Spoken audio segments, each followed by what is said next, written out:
Okay, good morning guys. So today we are going to discuss class 11 biology first chapter, diversity in living world. It's a introductory video. Here we can study the features of living beings and some concept of biodiversity. Generally आपको already पता है कि living beings में कुछ खासियत होती हैं which make them living, right? Living और नॉन लिविंग के बीच में कैसे आप डिफरेंशिएट करोगे? तो लिविंग बींग की कुछ खासियतें होती हैं, कुछ कैरेक्टरिस्टिक फीचर्स होते हैं जो उन्हें नॉन लिविंग बींग से अलग करते हैं। और ये फीचर्स क्या हैं? सबसे पहले है लिविंग बींग्स का feature they grow. Generally all the living beings either they are plant, microbes और एनिमल्स हैं, they grow in mass and they grow in number.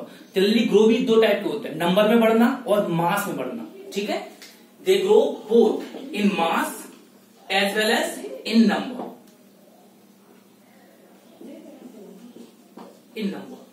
Mass में ग्रोथ होने का मतलब होता है कि उनके सेल के वॉल्यूम का इंक्रीज होना, विथ एज उनके सेल के वॉल्यूम का इंक्रीज होना। और यहाँ नंबर में इंक्रीज होने का मतलब है उनमें नंबर ऑफ सेल्स की मात्रा इंक्रीज होना। और जनरली नंबर में इंक्रीज कैसे होते हैं? सेल डिवीजन से। एक सेल डिवाइड होता है, 2 बनते हैं, 2 के 4 बनते हैं, 4 के 8 बनते हैं, एंड ऑल दैट, राइट? तो जनरली नंबर में ग्रो होने में जो प्लांट में ग्रोथ होती है जनरली वो इनडेफिनेट होती है। Throughout their life cell लगातार डिवाइड होते रहते हैं, कंटिन्यूअसली वो होते रहते हैं। जबकि एनिमल में ग्रोथ कुछ सर्टेन एज के बाद जनरली वो लिमिट हो जाती है, रुक जाती है। लेकिन कुछ सेल्स में लगातार डिवाइड करते रहती है क्योंकि डिफरेंट फंक्शंस आपकी बॉडी के अंदर चलती है, तो सेल की टूट फूट भी होती है, तो उसको रिप्लेस करने के लिए कुछ सेल लगातार डिवाइड होते रहते हैं। सो पहला लिविंग फीचर्स आपका हो गया they grow.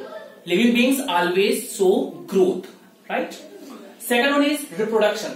All living beings shows reproduction. They reproduce to form their new progeny, new offspring, so that the continuity of life may be maintained.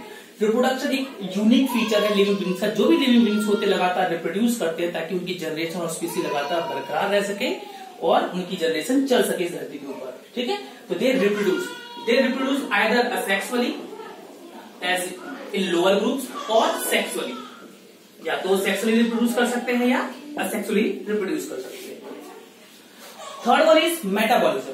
Here metabolism simply means all the chemical reaction that take place inside the cell.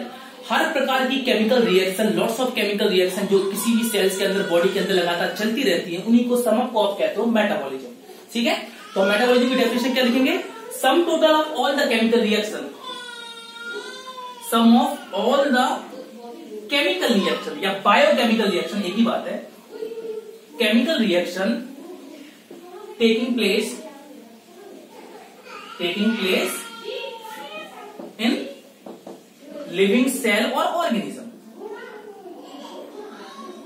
Living cell या फिर organism, उन्हें हम कहते हैं metabolism. Metabolism एक unique feature है living beings की। ठीक है, सारी की सारी केमिकल रिएक्शन जो किसी सेल के अंदर या लिविंग बींग्स के अंदर चलती है, जैसे रेस्पिरेशन हो गया आपका, फोटोसिंथेसिस हो गया प्लांट के अंदर, तो एक्सक्रीशन, ये सारी की सारी जो केमिकल रिएक्शन चलती है उन्हें आप कहते हो मेटाबॉलिज्म। मेटाबॉलिज्म जनरली दो टाइप के होते हैं, यहां थोड़ा डिस्कस करना चाहेंगे। मेटाबॉलिज्म दो टाइप के होते हैं। एक होता है आपका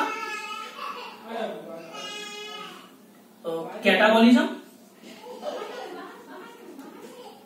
और एक होता है आपका एनाबॉलिज्म।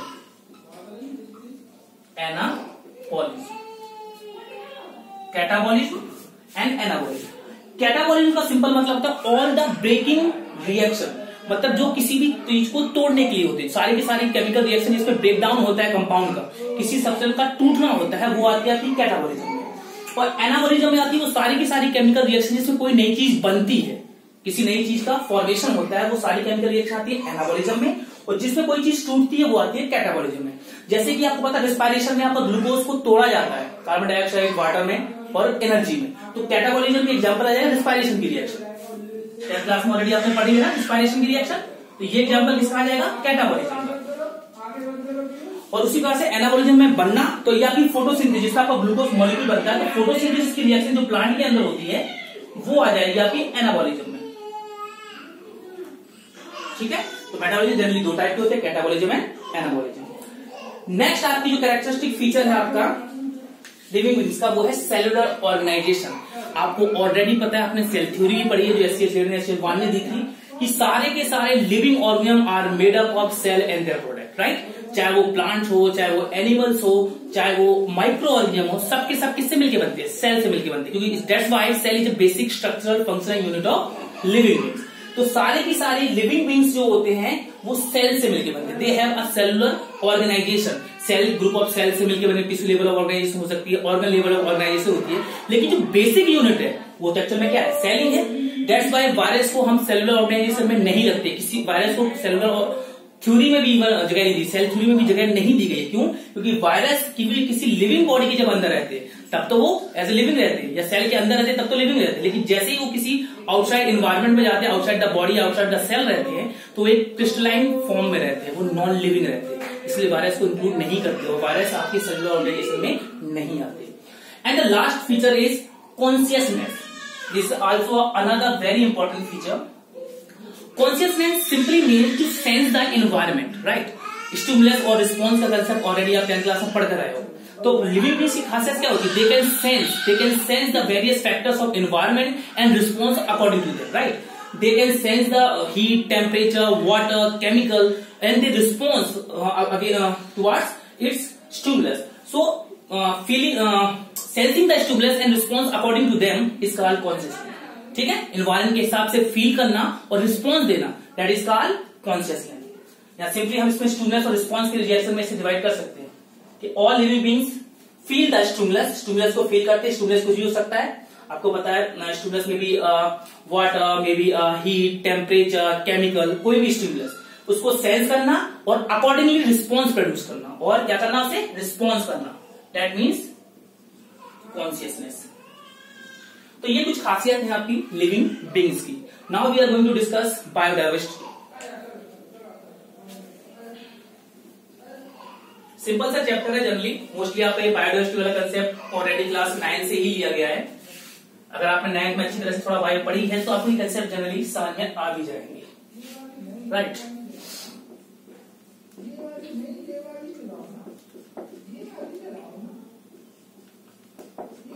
ओके, तो एज यू नो बायोडाइवर्सिटी दो वर्ड से मिलकर बना है, बायो एंड डाइवर्सिटी। तो बायो मीन्स ऑलरेडी आपको पता है क्या होता है? लिविंग, और diversity means there distribution, right. So simply biodiversity means total number and their distribution of organism all over the earth। विभिन्न प्रकार के जीवों का डिस्ट्रीब्यूशन पूरे धरती के ऊपर ही कहलाता है आपका बायोडाइवर्सिटी। सबसे पहले बायोडाइवर्सिटी की टर्म दी थी आपकी एक साइंटिस्ट थे, वाल्टर जी रॉसन। इन्होंने बायोडाइवर्सिटी की टर्म दी थी, वाल्टर जी रॉसन ने। और ये क्या होता है आपको ऑलरेडी बता दिया हमने कि डिफरेंट टाइप्स के लिविंग ऑर्गेनिज्म का distribution all over the world आप कहलाता है बायोडाइवर्सिटी, ठीक है। तो कितनी बड़ी अमाउंट में डिफरेंट टाइप के लिविंग बीइंग्स आपके रहते हैं ऑल ओवर द वर्ल्ड, उसी को आप कहते हो बायोडाइवर्सिटी। और यहाँ डाइवर्सिटी का मतलब भिन्नता है। जैसे कि अगर हम साइज की बात करें तो दे आर माइक्रोस्कोपिक ऑर्गेनिज्म, और बहुत लंबी साइज की बात करें तो ब्लू व्हेल जैसे, एलिफेंट जैसे बड़े विशाल आपके ऑर्गेनिज्म भी पाए जाते हैं। तो इस साइज में क्या हो गया? डाइवर्सिटी हो गई, ठीक है। हैबिटेट के तौर पे डाइवर्सिटी होती है, कुछ आपके एक्सट्रीम वाटर में रहते हैं, कुछ आपके लैंड पे रहते हैं, कुछ बाय एयर में रहते हैं, कुछ अलग अलग एक्सट्रीम कंडीशंस पे रहते हैं, सलाइन वाटर में रहते हैं। तो ये क्या हो गया? ये हो गया आपका हैबिटेट के तौर पे डाइवर्सिटी। तो मतलब अलग अलग ऑर्गेनिज्म का अलग अलग साइज के हिसाब से पूरे ऑल ओवर द अर्थ में डिस्ट्रीब्यूट होना ही कहलाता है आपका बायोडाइवर्सिटी। और India is a rich spots of biodiversity. Bharat में भी काफी ज्यादा बायोडाइवर्सिटी पाई जाती है। स्पेशली दो हॉट स्पॉट जो भारत में पाए जाते हैं वो है एक ईस्टर्न हिमालय और वेस्टर्न घाट। ये दो आपकी जगह भारत में हैं जो हॉटस्पॉट हैं बायोडाइवर्सिटी के। वेस्टर्न घाट, ये दो आपके हॉटस्पॉट हैं बायोडाइवर्सिटी के भारत के अंदर। मतलब इन दो जगह के ऊपर बहुत सारी बायोडाइवर्सिटी आपकी लिविंग बीइंग्स, प्लांट्स की, एनिमल्स की, सबकी पाई जाती है ईस्टर्न हिमालय और वेस्टर्न घाट में। तो ये जनरली एक टर्म्स आपकी थोड़ा इंट्रोडक्शन आपका था इस वीडियो के अंदर। होप आपको समझ में आया होगा। Thank you.